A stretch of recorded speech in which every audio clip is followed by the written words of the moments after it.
How do I think the pyramids were built? To be honest, I have no answer to that question. And anybody who tells you that he or she knows how the pyramids were built are not telling the truth, because we don't know. We don't know. The Great Pyramid contains a number of mysteries. The Great Pyramid, first of all, is very big. The Great Pyramid weighs 6 million tons. We can calculate that from its mass. It weighs 6 million tons. Its footprint is 13 acres. It's more than 750 feet along each side. It's 481 feet tall. More than 2.5 million individual blocks of stone were used in its construction. But it's not just big. It's really, really precise.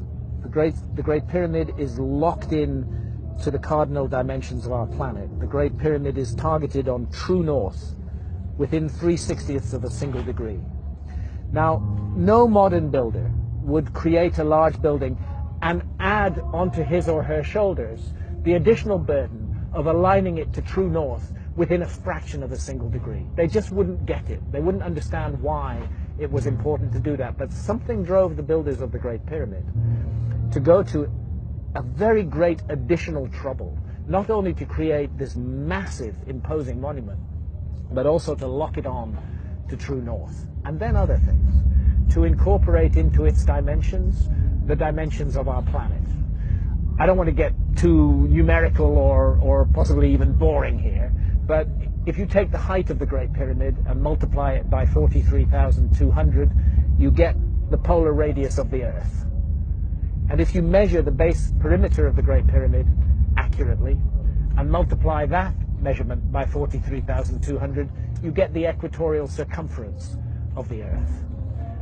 In other words, for thousands of years, through times, through dark ages, when human beings didn't even know they lived on a planet, never mind its dimensions, that monument has encoded and speaks out the dimensions of our planet on a scale of 1 to 43,200. And the scale is not random.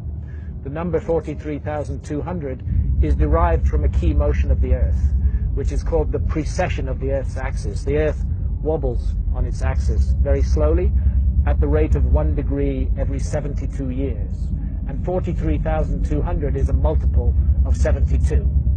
In fact, I think it's 600 times 72, but I need to double check that. But it's a multiple of 72. Check it out. So they've given us the dimensions of our planet on a scale defined by the planet itself. And that's an incredibly clever thing to do. How on earth did they do it? Where did that knowledge come from? This is why I'm forced to consider the possibility of a lost civilization in the human story. This is a work of almost, but not quite, space-age precision. It contains errors, but they are human errors for sure, but they're very tiny. The great precision, great skill, great craft. Some people will say to you, oh, the Great Pyramid was built by slaves. That is utter bullshit. No slaves were ever involved in the construction of the Great Pyramid. As far as I know, there were no slaves in Old Kingdom Egypt whatsoever. The Great Pyramid, I've climbed it 5 times. I've been in every known chamber in the Great Pyramid. It is a work of stunning artistic achievement. You're looking at the work of masters of architecture at the peak of their skill. Not an unwilling labor force, but people who gave their labor to that work with love and with care and with attention. There are blocks of stone weighing 70 tons that have been raised more than 300 feet above the ground. And we're not talking a couple of blocks, we're talking dozens of blocks of that weight. The average block weighs about 2.5 tons. It's the moving of those huge blocks of stone, their arrangement into a high precision monument, and the achievement of actually doing it, because you know if you make a small mistake at the base, by the time you get to the summit of your 481-foot high pyramid, you don't have a pyramid, you have a corkscrew. You know? They got it all right, and nobody today can explain how they did it, with the knowledge that is supposed to have been available in ancient Egypt, in the Old Kingdom, and with the tools that are supposed to have been available. And that's why I can't help feeling that we are missing some chapter from the human story.